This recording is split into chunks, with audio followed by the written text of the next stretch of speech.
Thank you, Marco, for this opportunity, for this reset, for the presentation. And well, this is our export policy plan for vitaminstore, and it's done obviously by myself, Nadim Ibarra, Mohammed Jawad, and Marta Koops.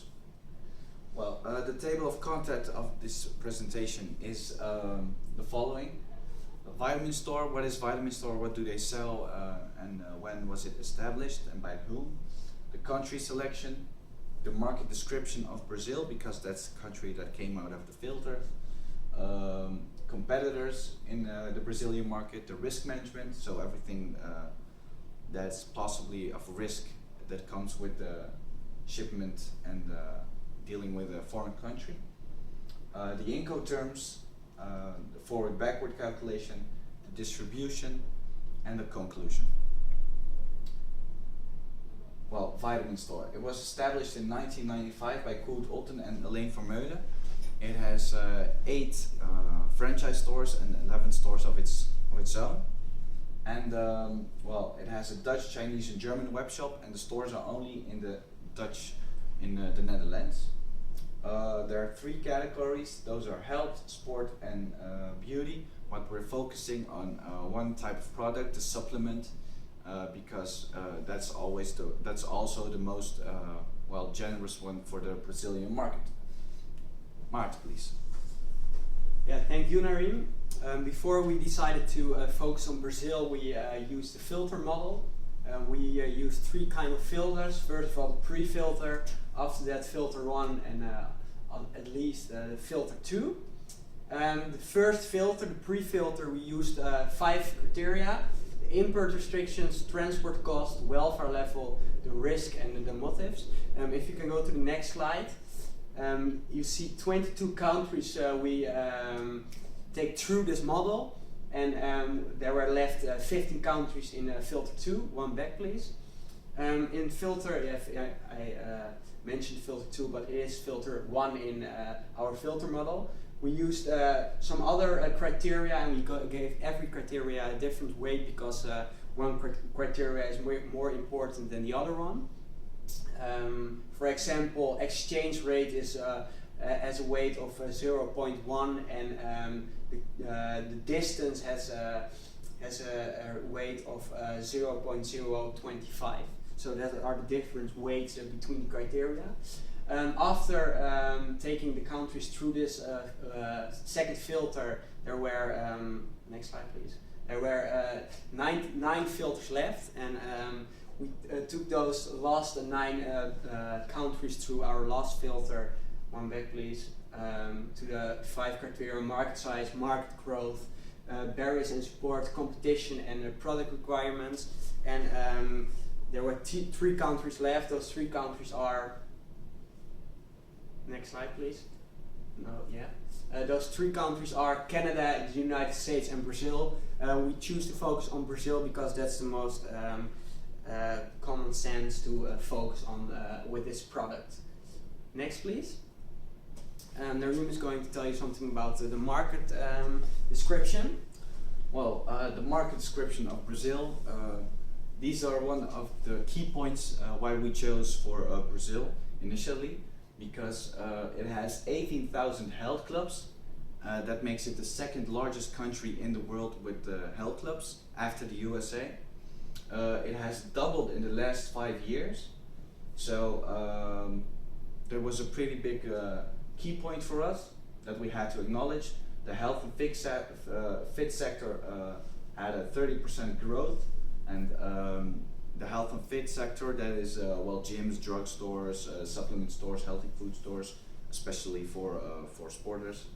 And we're focusing on a target group of bodybuilders, recreational sporters, professionals between the age of 20 and 40, because the supplements that we want to deliver are named mainly the whey protein and the products that make you better with sporting. Next slide please. The competitors. Yes, I'm going to tell you something about the competitors. To get a nice overview, I made a figure. I broke the figure down in some factors. factors like price, quality, assortment, location, service, and publicity. I'm going to discuss the price, quality, and the location, which are the most important for us. Compared to the competitors, we have two competitors, which are WOW and Probiotica. Probiotica is our biggest competitor. Why? Because they have a very good price-quality ratio, and their location is also very good, their website. They broke their website down into their target groups, so if you go to their homepage, you can choose which kind of supporter you are. This allows them to get very handy information about their target group, so that's a clever thing to do. And that's also the main reason why they are our biggest competitor. So yeah, we are going to compete online. We have 10 strategies.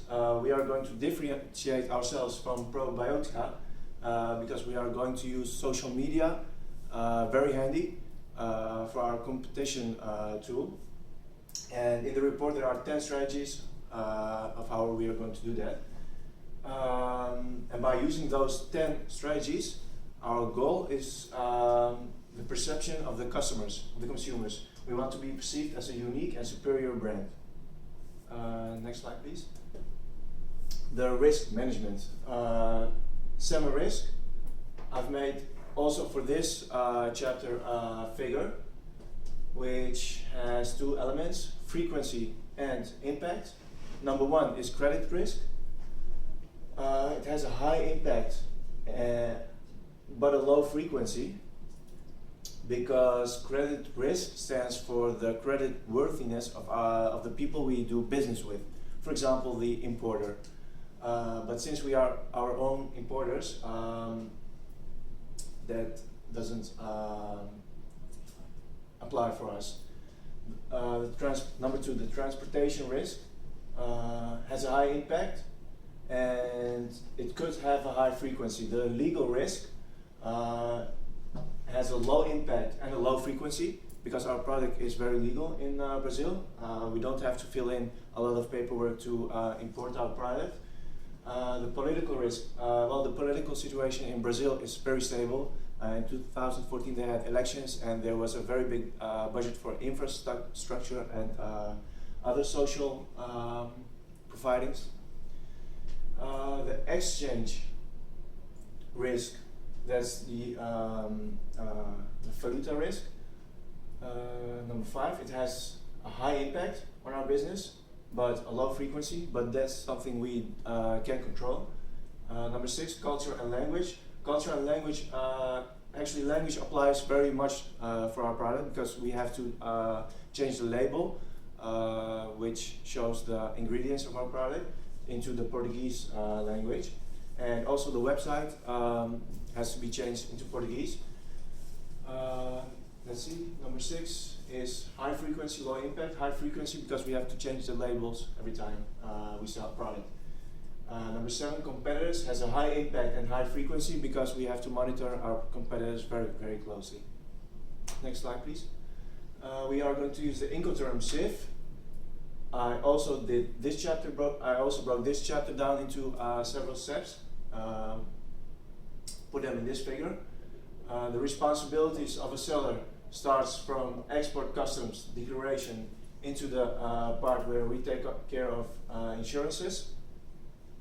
And the responsibilities of the buyer are unloading in port of import till the carriage to place of destination. And this chapter is for Martin. Yeah, thank you. I'm going to take you through the details of the shipment when we are for the first year shipping 10,000 supplements, and through the forward-backward calculation. First of all, the details of the shipment. The outbound handling charges will be 4,000 euros for the 10,000 products. The sea freight will be 35,000 euros. The outbound clearance 6,000 euros. Our transport insurance on SIF will be 1%. The Brazilian import duties are 25%, which we have to deal with. Unloading costs and custom fees are 6,000 real. That's the exchange rate between euros and the real. The sales tax in Brazil is 19% per product. Our retail market will be 35%, and the average retail markup is 30%, but we want to be a little bit higher, so we choose to use a margin of 35%. Our wholesaler margin will be 40%. Our cost price per unit is 18 euros. The normal margin we use is 60%, and the currency rate is 3.044 when you go from euros to the real. Next slide, please. Well, the forward-backward calculation. First of all, I'm going to take you through the forward-backward calculation, I want to tell you that we decided to use a split approach. We are going to focus on the business-to-consumer market and to the business-to-business market. You can see the difference here. I will come back on it later, but yeah, we decided to focus on those both markets, and yeah, that's the split approach we use. First of all, the factory costs are 18 euros. Our margin of 60% will be 10 euros and 80 cents. The X works will be 28.80 euros.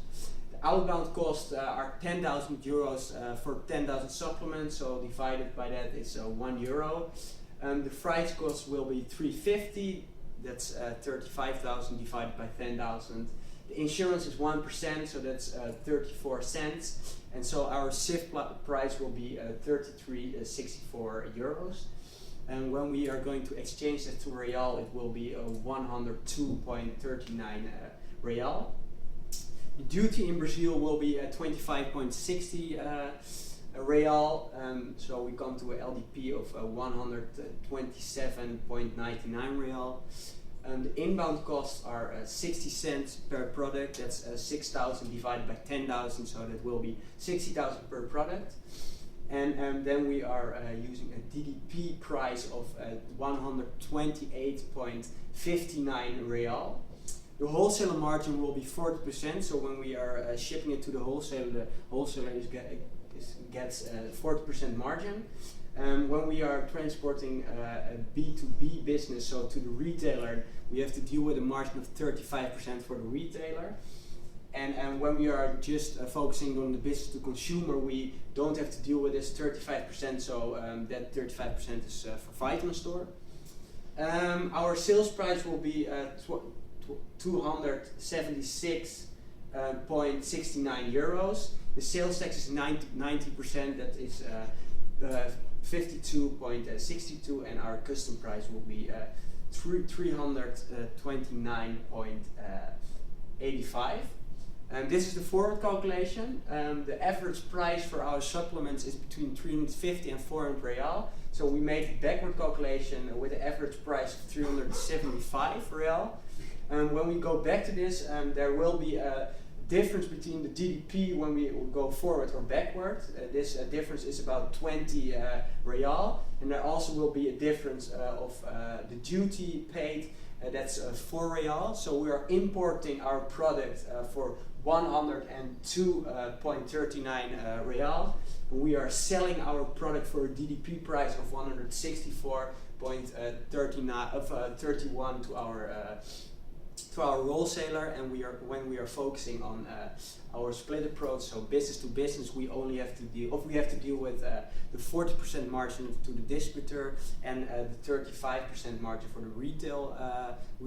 And when we are focusing on the business to consumer market, we only have to deal with the 40% of the wholesaler margin. It's important to know that vitaminstore is the one who is going to do all the transactions. So all the payments are going through vitaminstore, and vitaminstore will pay the distributor 40% for the distribution of the product. That's it. Next slide, please. The sales forecast will be for the first year, as I already said, 10,000 supplements. The second year, 20,000, and the third year, 30,000. We calculate the wholesale margin. The wholesale margin is 40%. That's 85.52%. It's 10,000 mal Yeah, it's 10,000 by 85.52, so that will be 500,085.200 real. For the second year, 20,000 product, it will be 1,170 real, and the third year it will be 1,755 real, and that's just the wholesaler margin. Well, that's it. Our conclusion. Next slide.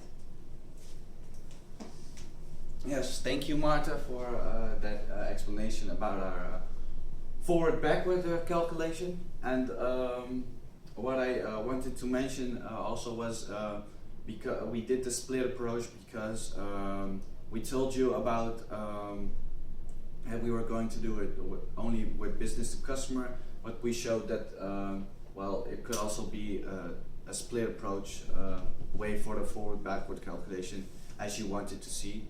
So thank you and sorry for that. And our conclusion is we used the filter model. Out the filter model came Brazil. This was based on the market attractiveness of Brazil. It was very high due to the key points that I mentioned about the growth and the supplements and the demand. Well, obviously there should be a Brazilian website for the web shop. It will be vitaminstore.br. The distribution margin is 58.52 real per product. So that is what the distributor will get every time he sells a product. Well, we chose for the SIF, but with modified agreements because of the distributor. And well, as you wanted to see, it is also for business to customer, but business to consumer and business to business, but we are focused on business to consumer because of the margin. Thank you, Marco, and thank you for this research opportunity.